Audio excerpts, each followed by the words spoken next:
Ladies and gentlemen, we'll start the panel discussion now. And our topic is Smart Challenge. We have a couple of few questions lined up for our panelists here. I'm going to throw my first question to everyone here. So we had these presentations and we talked about, how different architects are incorporating smart technology. Is it better now? Smart technology in their projects. But sitting here in 2024, if we look out, say about by 10 years, how does architecture adapt to a smarter world, gazing into the future? Do you think? This is us actually, set of architects sitting here and imagining a future 10 years out, and I know future changes really fast these days. 10 years is a long time. And we'll go to other questions on, how far we've come in our evolution and our journey in incorporating smart technology. But, it's a bit of a slightly open-ended question. But how do you imagine us being more reliant on technology like this, say 10 years from now? Hi everyone. I think each will have a different perspective looking at things. In my view, there is currently a major gap in how we are using technology to design buildings. Incorporation of technology, of course, I think that's in a healthier state compared to the state of the current usage of current designing buildings. Right now, what's happening is we have all these different subject matter experts. There are architects, interior designers, MEP consultants, structures, lighting, all those guys.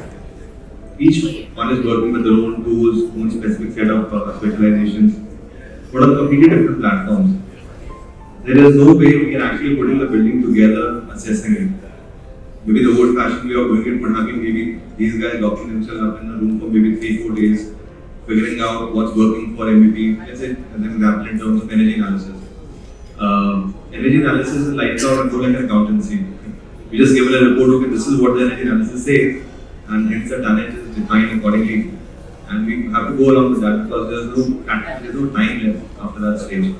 And then once we move on to a stage where we're using perhaps BIM, everyone's putting their information, then architects and designers have real-time access to issues which they can identify, which they can address through the architecture interior design. So that's where my thoughts are, and that's where I think technology we need to use.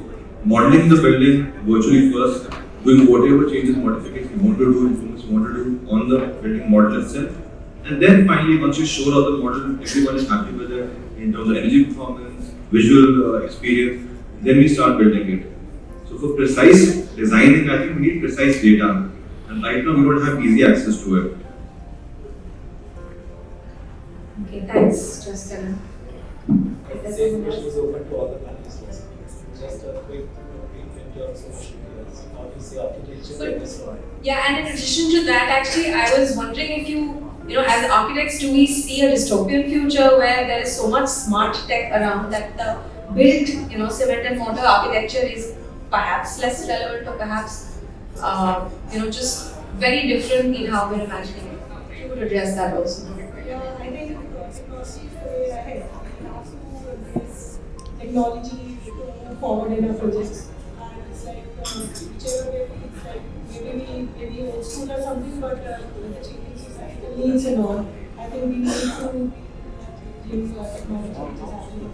Be it BIM, be it VR, everything. And it's like for the healthcare projects that we have got other softwares, AI-based softwares that we include for a better healthcare finally product which is good for the as in the patients and the technicians. So we are using PTS, we are using queue management system, building management system, and we are using other more things, nurse calling system which are way ahead. So I think in the B-class cities also we have seen the promoters, they want to use all these technologies and become a better provider.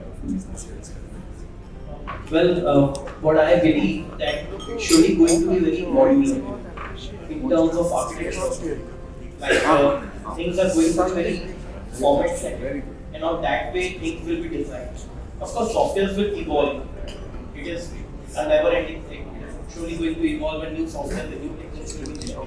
But I'm afraid on that we should not we should not forget the cultural impact and the local twist of our origins. That is something which I am very afraid of in the future. But it should be very modular. In terms of modeling, don't you think that 3D printing might take over? It will surely going to be a very important part of architecture, the 3D printing thing, because it saves a lot of energy, it saves labor, it saves a lot of time, for sure. But on that also, a lot of customization might not be that easy. But then how do you conserve heritage? Because you just spoke about heritage and decoration. When 3D printing comes in, how do you see heritage in these workmanship disappearing, or do you think it can be? The artisan surely might lose their job. But that is the thing, I'm afraid that our cultural impact might lose in future because of the new technology coming on the platform. But as an architecture practice, what can you do to save it? I think we should not forget our own origins. We can at least have an element of our cultural impact that will surely be a part of our life. We are still doing the same. We have our cultural impact since centuries. Now we are very much westernized because of the today's generation. But still we have our origin, we have our cultural impact, and by that reason we are having those elements. So this has to be carried forward in a right way. Appropriately we have to apply techniques rather than just copying and following and blindly doing the things which is happening in Western. Why don't we incorporate and develop our own ideas towards the future? Since India is going to be a leader, it is going to be a very impactful. The entire world is looking towards India. We all can develop it and yeah, I'll add your balance stay in the houses, use the buildings that you create. Of course, I mean, the perspective that you brought about is largely from how technology can be used, how softwares can be used in designing a building. From people who stay in the houses, how safe, how convenient, how space in which they are living is for them to use on daily basis. How you're creating use cases which will make life easier for the people who stay inside the house. How the ambience is more conducive, which will give better peace of mind to people who live in there. How they can become more creative in the spaces that they utilize. And also, of course, the houses have to become more sustainable in future purely from the energy conservation perspective. How homes or buildings are becoming more energy efficient, that they are utilizing less of common resources. I mean, how practices can involve, keep that perspective in mind, and then the outcome which you create will be sustained over a long period. That's the perspective that I want to bring on. Can I please request that any networking is being done in the room? You can just step out and do the networking here also. So going to the second question. So it's for Jaskaran to start with. So when we speak about smart technologies, home automation, integration, which is to, it's for human comfort and also to integrate things in a better way. How do you see the future? Is it really beyond these smart integrations, which is just home automation? Or you see something else which is coming in the future for us in terms of a smarter way to live in a space and to interact with the space? Just one thing I want to add before maybe I try and address that question is that, see, we are also answering many questions about an ideal lifestyle, what an ideal lifestyle is. And perhaps we're going through different cycles while trying to answer it. It's fairly recent that we've had this opportunity of bringing in technology, having control of devices, lighting, air conditioning, television, entertainment on our mobile devices. We've experienced that. Some people have an opinion, no, there is some, I would never do it physically, I don't want to get into that automation, and some people are very happy with that. So I think we're still discovering our comfort zone.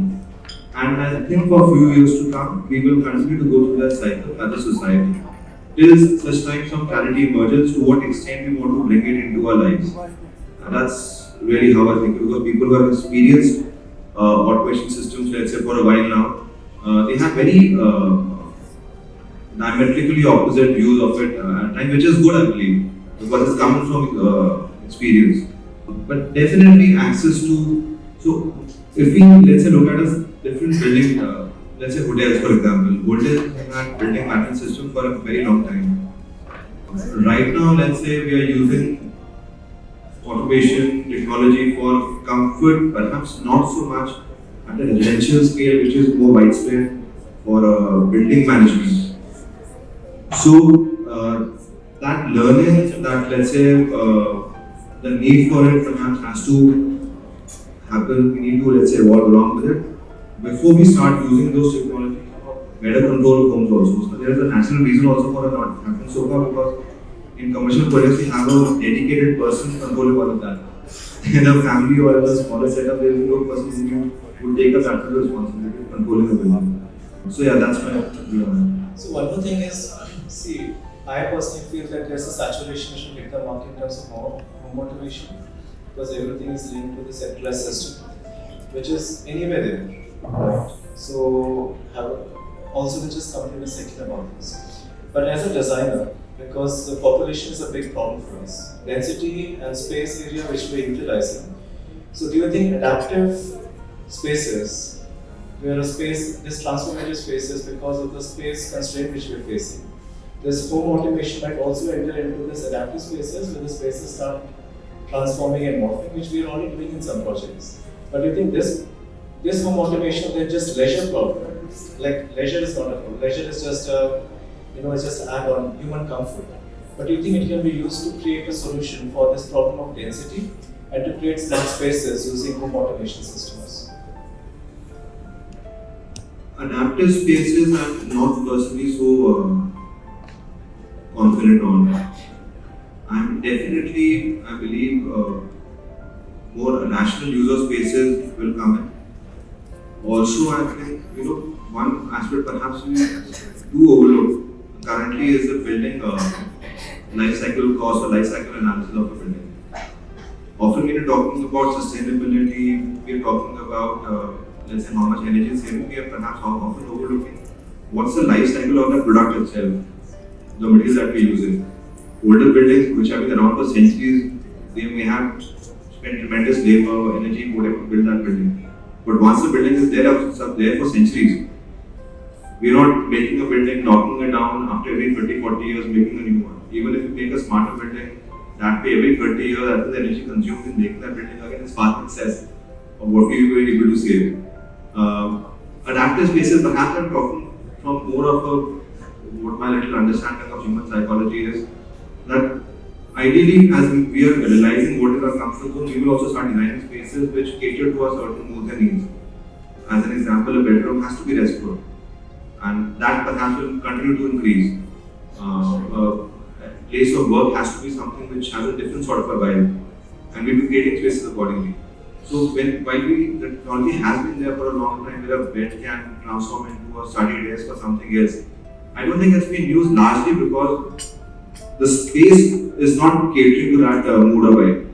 But also the problem is, when we look at the space structure, if I look at Hong Kong, maybe what we make here is 100 square meter, might be 10 square meter, because the space is not a luxury there. So that's why the question came, but I guess in India this problem you're not facing currently, maybe in another 5 years, 10 years it might be an issue. So, sorry, just the same question to you, Mr. Vivek. So, at Havells, you guys are pioneering in smart technologies. Is it saturation you want, or is there more cutting edge technologies which are coming in the future? I believe that smart word itself is a little overrated, but if you look at what we have today, that also has not reached, I won't say even masses. I mean, if you just look at the top strata of society, there also adaptation of smart itself is not so much. The technology is becoming simpler. When I say simpler, means there are plug-and-play solutions, and also so much affordable that any house can adopt it. So once you reach a stage where almost every second home is utilizing some smartness or the other, you can't say that it's the saturation level. Today, how many homes would want to have some sort of automation, be in lighting, remotely controlling your lights, either inside a home or outside, or let's say even just automating your devices which need to be physically switched on. For example, geyser repairing. Morning you get up, need to switch on. Before you step into the shower, the geyser needs to be on, and many times you forget, and then you again wait for another 15-20 minutes. So that's a very simple use case I've said. But there are many use cases in day-to-day life which can be automated, and life can become much simpler for anybody. Be it getting up in the morning to coming back in the evening, how you're utilizing the space. So saturation of automation is something I think which is, I would say, what I mean is not really the application and the widespread usage, but it's more the technology itself. Because see, right now what we're speaking about is comfort. Comfort is not a need. It's just a luxury which we're speaking about. What you showed in the presentation earlier was also about energy conservation. So maybe in terms of smart technologies, rather than just human comfort, which is a luxury, how you're integrating more into sustainability aspects and more into saving the planet. That's pretty simple. So, whatever gets captured and measured is the first step. Once that is done, then the user can actually take steps to conserve energy. So, there are very simple devices which are connected, which capture the complete usage of home in terms of energy or different devices. And then that data is then thrown up for the user to see how he can adapt his home for the minimal use of minimal wastage of the energy inside. So from that aspect, I would say very baby steps I think still taken. A simple device like energy monitor, which gets installed in the distribution board, can capture all devices inside home, how they are functioning, when they are functioning, what is the energy usage for them, and that data can help him actually remotely switch off those devices or educate the members in the home how to use them. Also, when it becomes grid interactive, the grid will know, the electricity distribution company will know what is being utilized at what time, and accordingly then they can set the tariffs for the time of the day. Morning time tariff would be different, afternoon would be different, evening would be different. So grid interactivity, usage, monitoring of the energy is something which is yet to evolve and come to that stage. But can you give us a glimpse in the future? What are you guys developing in the factories? Tell us what is in store for us for the next 10 years. So as I said that our complete interactive home, where everything inside home will be connected. For example, the smallest of the things that we are developing, we are also ensuring that they are models which are connected. Be it your air conditioner, your fan, your geyser, your coffee maker, your air purifier, everything is going to be connected. Sorry, I'm interrupting you, but we are also looking at, we were talking about saturation and not just about automation alone, but there are remote, smaller things that are not really seen everywhere in the market yet, but like a smart bowl, where let's say you enter a house, I'm imagining again future casing, I'm entering a house and I'm saying, Alexa, I'm on a 1300 calorie diet for the next 7 days. And maybe the bowl, is smart enough to measure, whatever I'm eating, and it does, right? There are smart bowls that take the contents of the food that is kept in it, and we're talking about that level of automation, connecting the air conditioning and the curtain blinds and the light, and that I think it is quite achievable today. But moving to the next level, I think there are these smaller, independent and disconnected devices that are not yet. So, we would like to know if there is something like that where you're really taking the smart home to the next level. So there are many things which are needed. I would not be privy to everything. There are two examples that I can give. One is on the refrigerator. It will, if you said calorie, so that's one thing, because once it recognizes it's an apple, so it will give what is the calorie content. So all that is possible. multiple.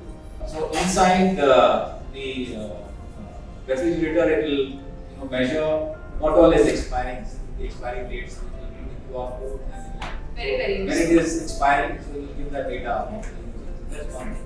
Another very important thing is that in your kitchen you have many appliances and everything is connected. So you need number of points there. We are developing a slab where just keep the appliance on it and it is powered. So no need to cut down. So it's induction based and all appliances which we will create will be compatible with that. So be it your microwave or mixing grinder, any device that you use in the kitchen, put it on the slab and it will be powered. Should we talk about AI? How to integrate AI and computational design? If any of you would, reflect on the possibilities of integrating, these sort of, for me, futuristic systems into architecture. Well, I would like to say something on AI. So AI is, of course, I believe, the future in terms of designing, and more than that, for the layman, for the people who are going to live on those Then will be auto jobs, then if that's the future. No, so when there was no AutoCAD, when there was no drafting software, hand drafting was the new thing. When the drafting online, like this AutoCAD came, drafting software came, hand drafting is not so casual. The same is going to happen in the future. So it is never going to take a job away, for sure. It's just that we should know how to operate it. It is surely going to take the job of people who don't know how to How are you operate it. integrating it in your practice? How are you integrating that AI? To understand the project, to understand what that project needs, what kind of things it is there to be taken care of, like climatological survey, or if you see how the sun path is happening. So these are also a part of AI. It will give us AI images from clients also. The clients make the images you're talking about. That is not Yes, AI. I get That is just I want to know from my Amit Gupta also Yeah, how he yeah, does to yeah. integrate AI. that definition of AI is not AI. Or at least I think finally it's like we can make more informed decisions using AI. It's like we have designed simulations for better air quality, better thermal comfort, better energy simulations, and structure analysis. So finally, human is the core, but we can take better decisions. And suppose AR and all now with the virtual reality, client can understand the design better, and it's like it will be cost effective finally. Suppose if he doesn't like anything or he doesn't understand anything, with all these things accumulatively, we can present the design better, and I think it's all everything should boil down to a better project. See, but what you're speaking about is not computational design. You are more entering a computational design using simulation, integrated tools, creating more robust designs. But right now, let's say mid-journey and all these other softwares which are there, where you just put in some words and it spits out image. Right. So, how do you think this is affecting your application? Or how are you integrating this in application? Are you not integrating this? Up to right now, we have not started. We just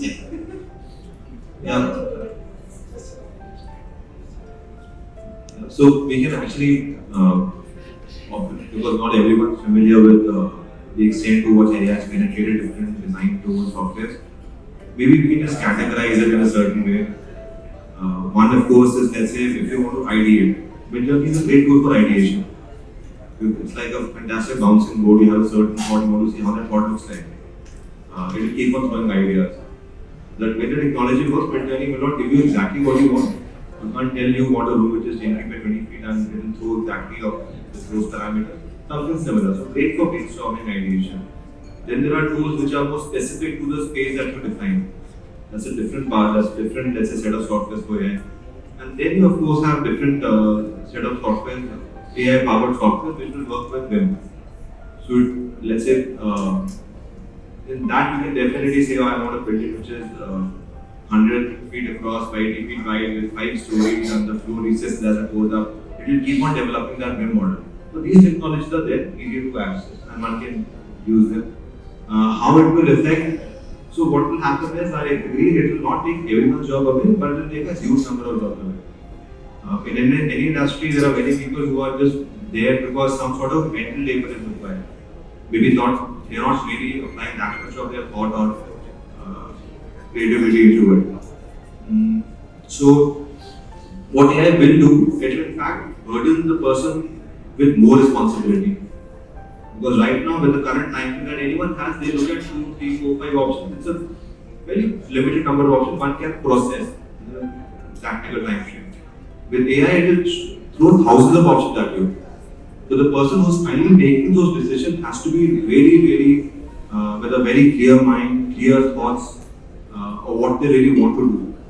So it will definitely increase the responsibility on the decision maker, and it will at the same time take away a huge number of jobs of people who are really not into it. So what you're saying for you is more of an ideation tool, right? What you're using? I'm saying there are softwares which are great for ideation, like Midjourney, DALL-E, those are great for ideation. Then there are other set of softwares, AI-powered software, which will be more specific to the space that you define. So if let's say there is a module of a space which has a door in a certain location, window in a certain location, it will respect those parameters. That's a separate set of software. So Midjourney for ideation, another set of software for more precise visualization, and another set of software for let's say which will work with Revit or ArchiCAD. Those will develop the web models as you feed the text into it. I think yes, so AI has been there for very long. AI has been in the market for almost 10 years now. By writing scripts, we could set up feedback loops and create AI. Just with this Midjourney and all these new softwares, it is more visual and more accessible to normal people.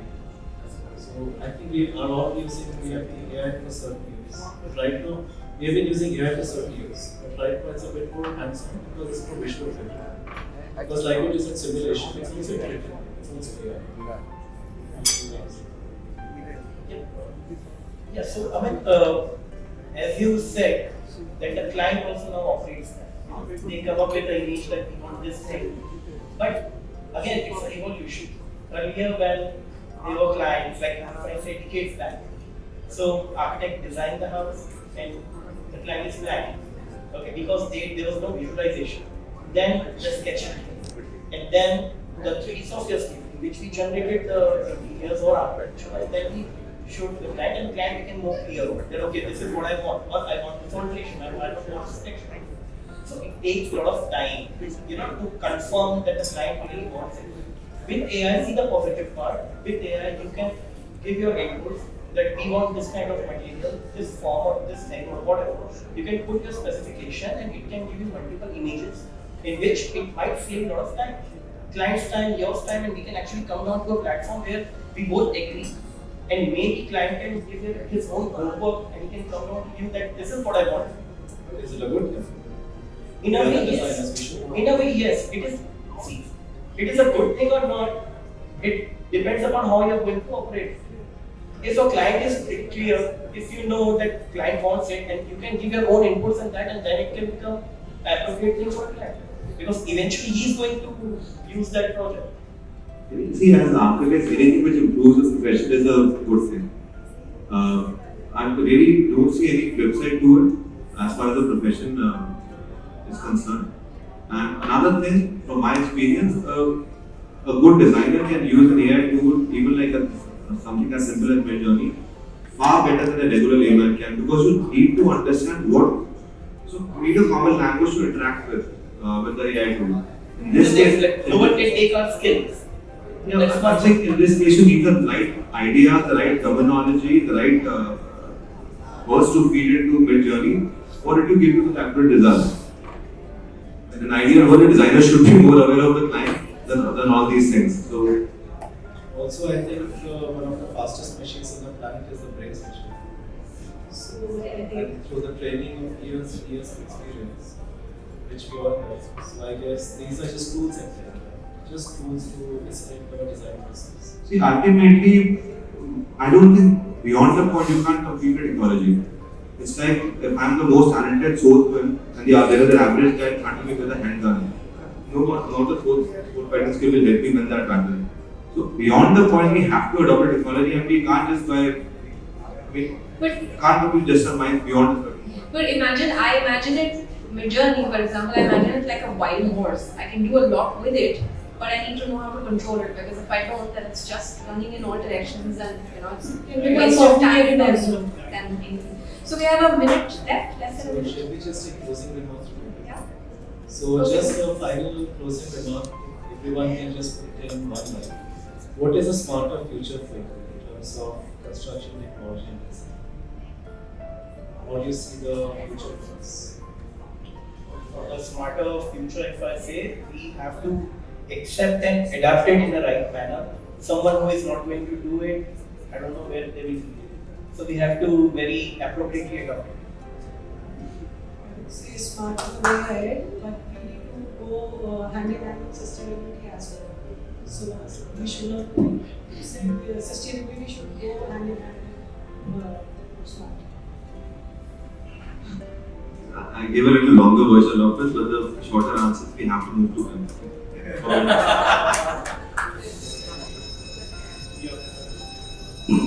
So, I think the challenge today is much bigger as the expectation of users are growing much beyond the imagination of designers. I would say. Sometimes the needs are latent, so those needs also needs to be explored. Future is difficult in terms of sustainability of the planet. So it's a collective responsibility of designers and manufacturers like us to create spaces which will consume lesser energy. So from that aspect, I think the challenge is much bigger, and I hope we as humans love it. Also, what Swapnil said that, amidst all this confusion and moving forward and becoming smarter, we shouldn't forget who we are and where we came from, and that should hopefully keep us grounded. Thank you everyone for your time. Thank you, Amit, Thank you. for coordinating. It's okay. Thank you and good evening.